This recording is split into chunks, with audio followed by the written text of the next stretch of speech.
disconnected. Go ahead. Yeah, he would always tell us, stories about things he saw as a child. And I think that sent him on the road to just being, a super official kind of guy. Right. So where were you at when that incident happened? The Thanksgiving Day massacre. Where were you at when that happened? You had moved away?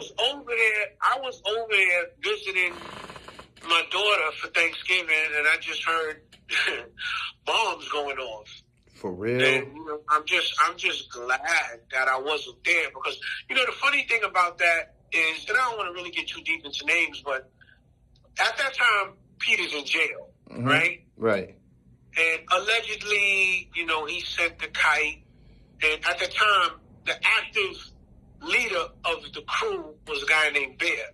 And Bear was like a gentleman, you know what I'm saying? So when the kite first came home, Bear was like, man, get that shit out of here. Bear had a mind of his own. He was a thinker. Bear wasn't about violence. He was about money. Right. One thing about Soundview, and Soundview is not just a project, it's the Soundview area. So, it's the Soundview area. So, Soundview is comprised of maybe 20, 30 buildings that make up the Soundview area. But within the dynamic of the original Sex, Money, and Murder, there was Soundview, Projects, Castle Hill. Soundview and Castle Hill have always had a strong relationship. You know what I'm saying? Right. There's so many liaisons. Soundview and Castle Hill Projects is basically the same project. But with the exception that when Pete was on the street, Soundview was the army base, Castle Hill was the bank. Got it. So the soldiers were in Soundview, the monsters, all of the preachers and the Tommy Crosses, those kind of individuals, all the ill niggas was in Soundview.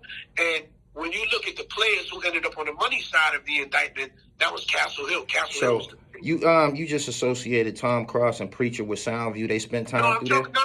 I'm talking about the caliber of vicious niggas. Viciousness. People always talk about P, but down in Soundview, there was at that time 14 Pete's.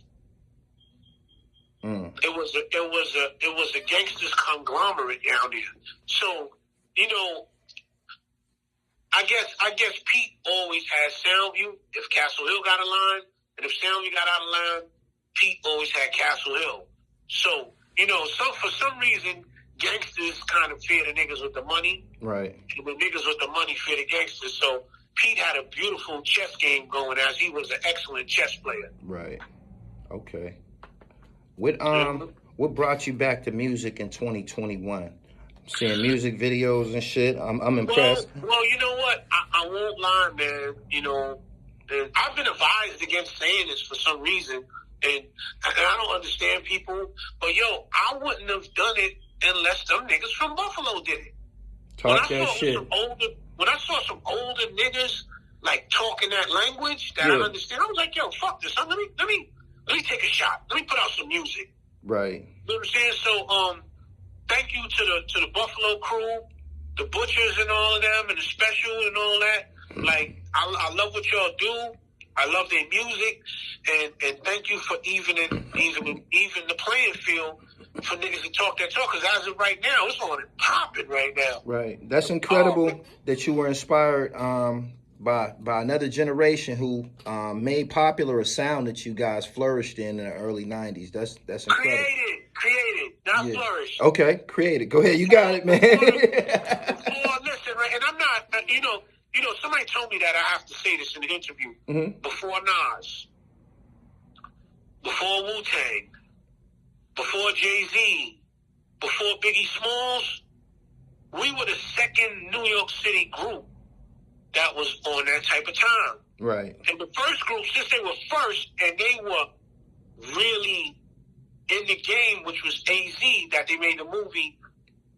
They made the movie about him and his life at that time, paid in full. You got to understand, at that time, stars were street stars. Right. We see LL Cool J. We see Bismarck. He had Rooftop. We see all kind of niggas. You know what I'm saying? Niggas I don't want to throw under the bus with the dollar bill with the coke in it, sniffing it. You know what I'm saying? Because the older generation at that time was getting high. Coke was cool. That's how so many niggas got caught out on crack in the first place. Right. You know what I'm saying? So at that time, rappers weren't like, you know, we definitely respected Rakim because Rakim had a feeling with him where it was like very strong aura. Very strong aura. When he came around with some, like, Rakim had that energy with him.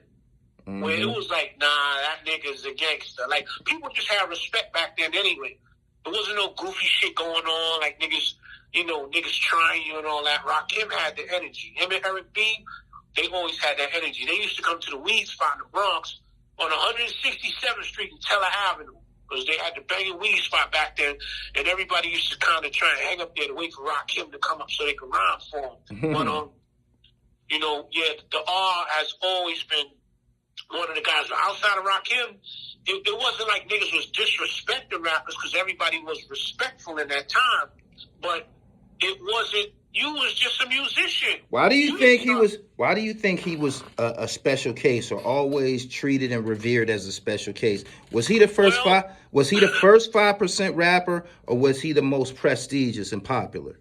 Well, Rakim just had an aura with him, and from what I understand, some of my niggas from the Bronx had a run-in with them in Long Island, trying to go out to Long Island and get money. Right. And they was like, they used to call Rakim Poppy. Mm-hmm. They was like, nah, this Poppy block, man.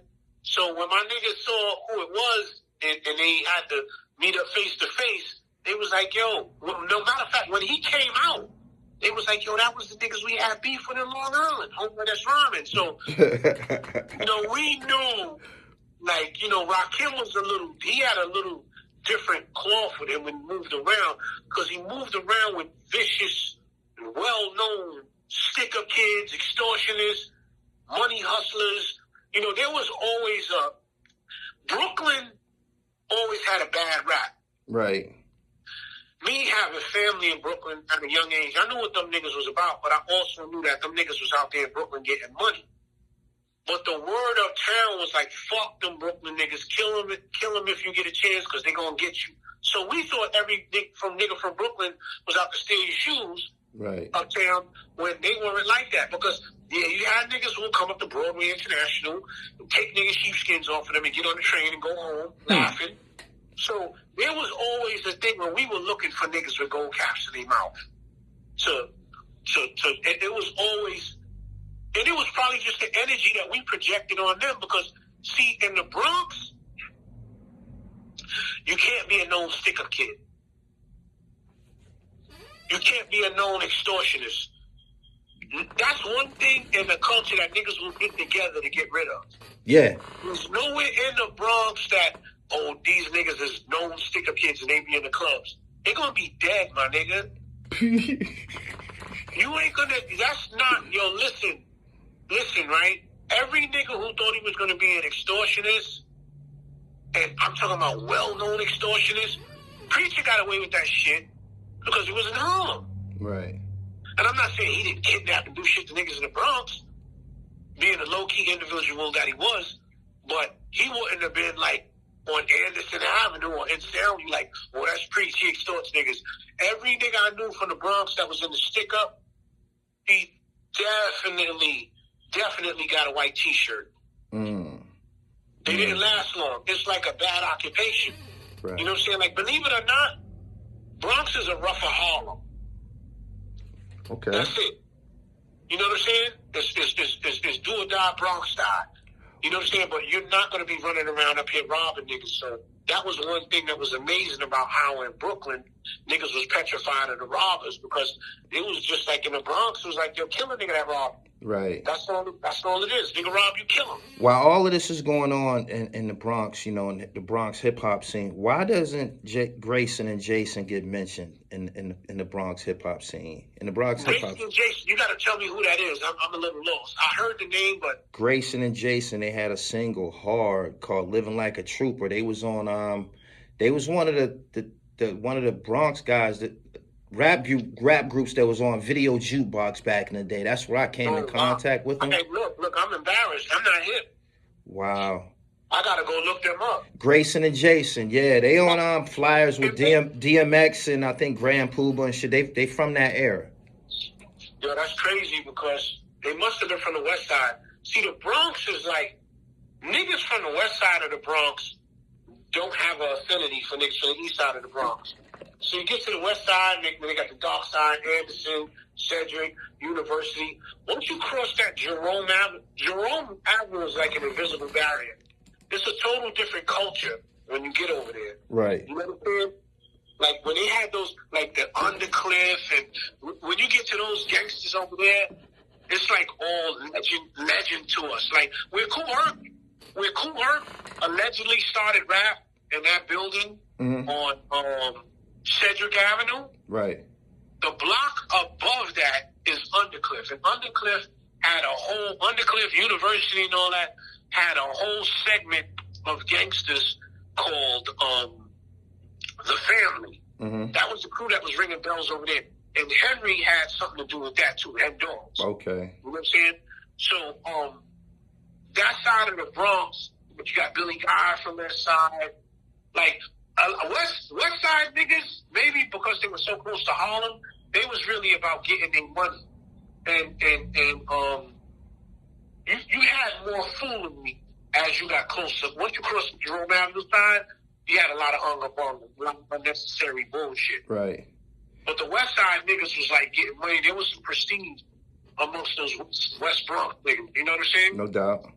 Let me ask you about when you look at Billy Guy, you know, goddamn, and I met Billy Guy for the first time years ago before he did his last bid in Madison Square Garden at a Frankie Beverly concert. He's a je ne sais quoi type of fellow. I'm saying gentleman hustler. You know? No doubt. But, tell me what you think about the recent announcement that there's a lawsuit against AFRIKA BAMBATAA for sexually transporting or trafficking a 12-year-old boy. Look, right? In the year of 1983, it was all right, let me go back to when I was like 10 or 11 years old. The ultimate dream for me was to get to Bambaataa's house and look through his records. Because at that time, there was no crack. There was no hustling. The crack shit is so crazy because what nobody ever mentions is when the crack started in 84 or 84, right? It was like 1 week we was breakdancing, and the next week we were buying Roof of the World jackets and clout leathers. All of that shit was out the window. The only thing that survived from the hip-hop era in the streets was DJing. Right. Because that shit ended, my nigga. Crack ended that. We on a chase now. Babies going to people's towns and making adult decisions. Right. And we really was like fucking damn near pre-teens. This is 13, 14 years old. So, you know, like when you see, look, right? You see the phenomenon of people like Boy George and Chicky and them. Yo, nigga, Puerto Ricans ain't have no money in the early 80s. Blacks had the dope up until 83, and then crack came out. Okay. And all the blacks got it. The elders got indicted.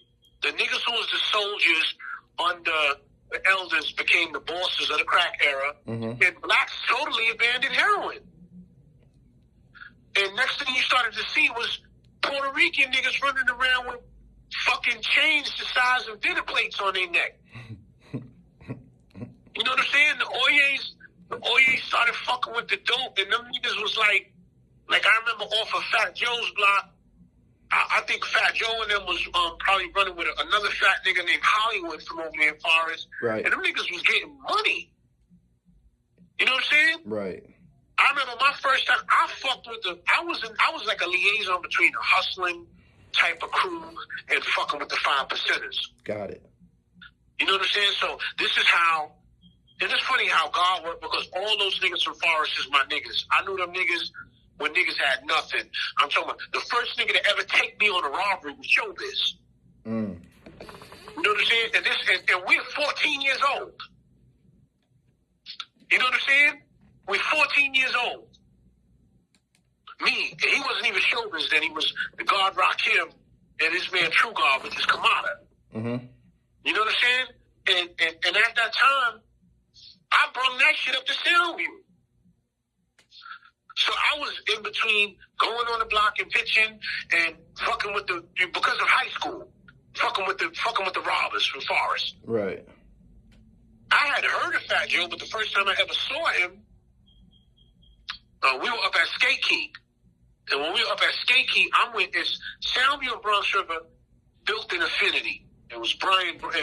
When you speak of the Bronx, when you speak of Bronx River projects, back in that time, for young niggas, you can't mention Bronx River without mentioning Brian from Bronx River, right? Mm-hmm. So it's me, Brian. I got about 12 Sound niggas with me.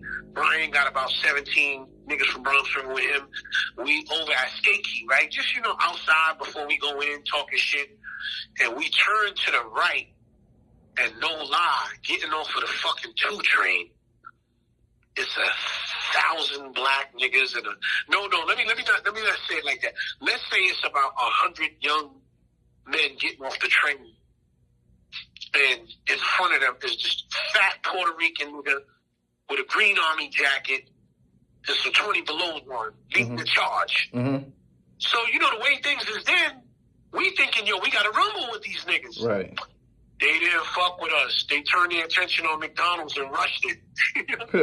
They rushed the McDonald's and we rushed it with them. And then we all went in. And then we all went and both rushed skating together. No we doubt. mobbed up like Brooklyn because a lot of the guys was there were 5%ers. Mm-hmm. You know what I'm saying? So just shit like that. You know what I'm saying? No doubt. Shit like that. Lastly, we got off subject just a little bit. AFRIKA BAMBATAA. Are you shocked? Are you shocked by the? Yeah. So listen, I'm sorry, I do that a lot. Nah, you good, bro. You good. Go ahead. Maybe also because I had a brain aneurysm last year, so it took a chunk of my memory. And I'm getting better, but okay. And I would sidetrack some time. But back to what I was saying. Now I don't got nothing with BAMBATAA, right? Mm-hmm.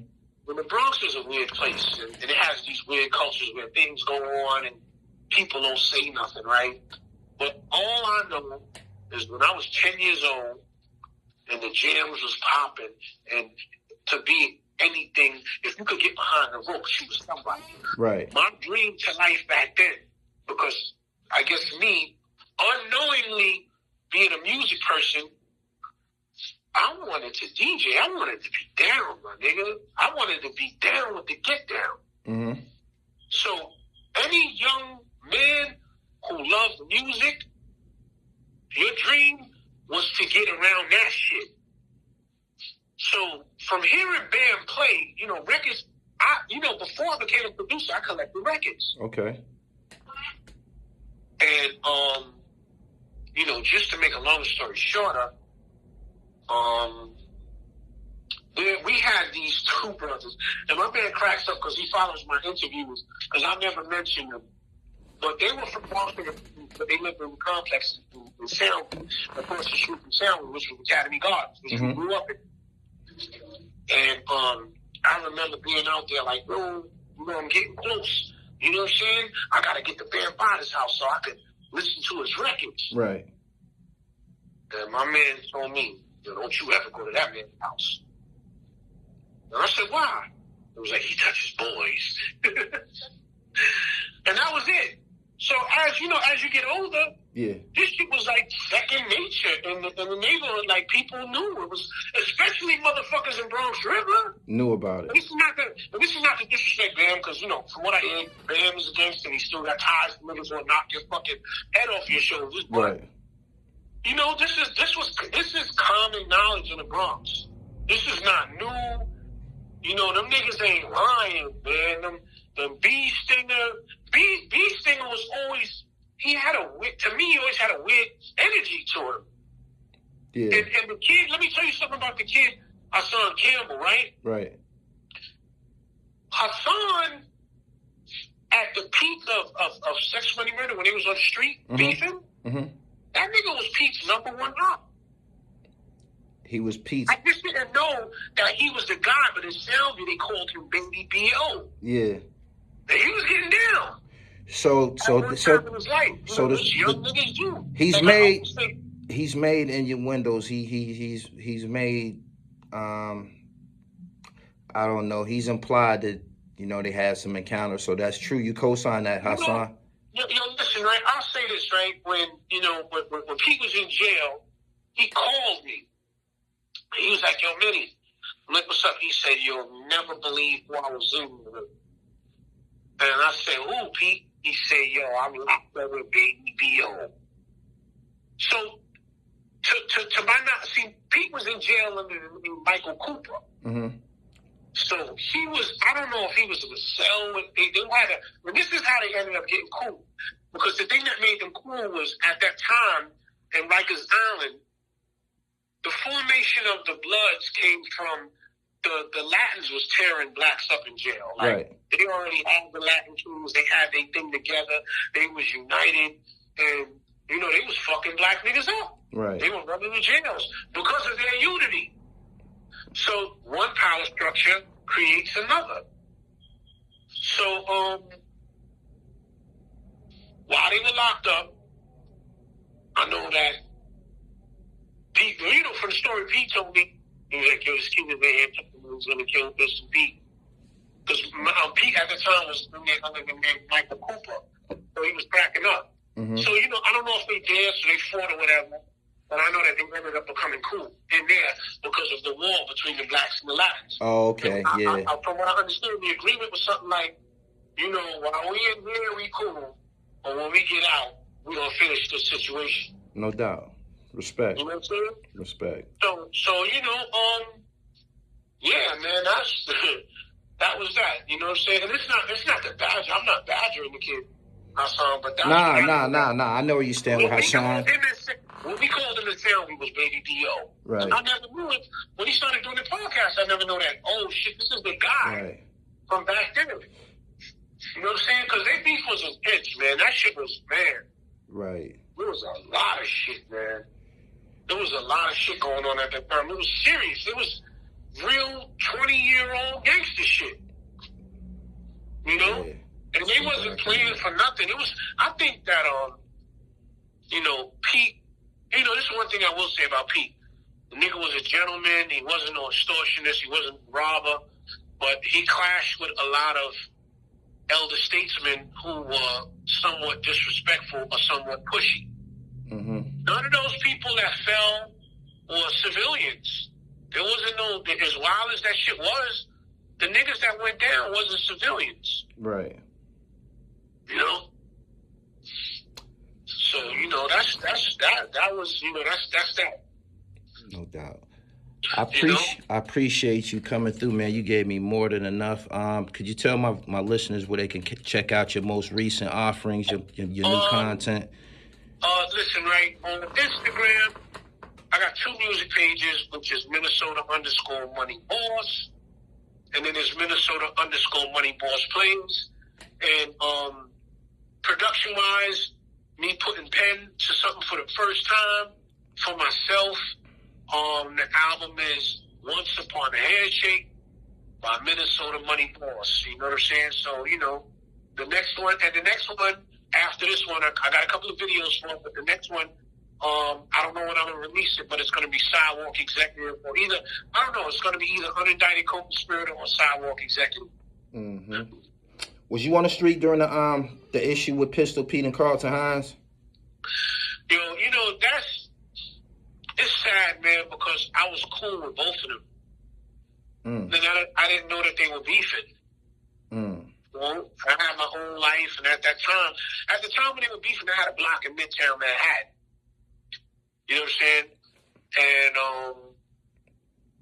you know, that story is just so raw because I thought my man had did that to Carl. My man from Milford Projects, him and Carlton was beefing. Mm-hmm. Because, you know, as Carlton rose to power in the street, Carlton was aggressive. And the fucked up thing was, me and Carlton was cool because Carlton came to Stevenson. This is Duncan Hines, nigga. This is a basketball legend. Yeah. I'm I'm not in the sports. You know what I'm saying? I'm not sucking a nigga off on no sports shit, but everybody was. And me and him got cool. At the time we came over, he was messing with this girl, Deidre, from Soundview. She was from behind TSS, behind the Ed. You know what I'm saying? But no, behind TSS, Corvettes. You know what I'm saying? So, you know, me and Carlton got jive ass cool. And, you know, I didn't know. You know, I really didn't know, man, that, you know, it wasn't, I thought it was my man Ed from Millbrook, because they were beefing at that time hard over some dumb shit that happened in the Olympics. You know what I'm saying? That's a skating ring? Yeah. Okay. Alrighty. I won't go any further into that. That's a wound that needs to heal. I appreciate you for coming through. At some point, we're going to get together again. I appreciate the madness, whatever, you know. Yeah, Bronx history, true Bronx history. I appreciate it. I really do. I'll take you to D.C. and some of the states I've been through before it was music next time. Okay, we can get to that sometime, man. I appreciate you. Go ahead and drop out for me, my man, and we'll do this again sometime soon. Okay. All right, home team, man. Stay out of shit. Don't step in it. All right. Peace. All right, cool. Peace. One.